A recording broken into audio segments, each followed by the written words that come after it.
Silver against US dollar. This week has risen in value. The price continues strong bullish trend, and we can see the price has risen in value on a Monday. After that, several days the price could not manage to make a bullish breakout above this area of resistance 58.39.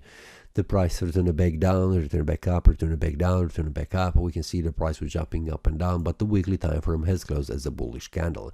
So we are still in the bullish mode. For the next week, what is very important is to see how the price will behave around this area of resistance.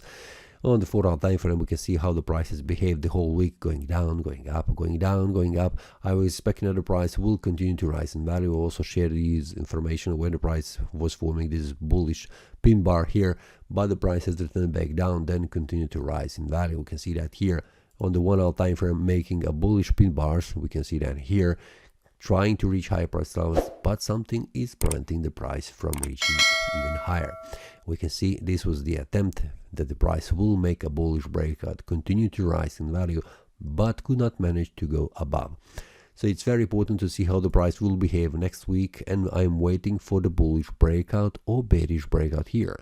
If the bullish breakout happens on the daily time frame, and we can see start from the 4-hour time frame, if we have a strong bullish candle, this will be indication of the further rise in value. Where the next levels are, well, we can see I do not have any resistance level marked on the chart, but I will make that next week, so we can know where the price could go and what are the next levels that the price could reach.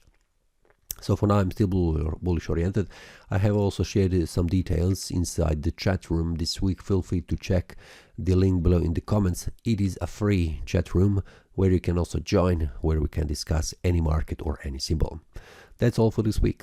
See you next time and happy trading. That is all from today's analysis. I hope you enjoyed. If you have any question, feel free to leave a comment. If you like the analysis, click the like button and subscribe. See you next time and a happy trading.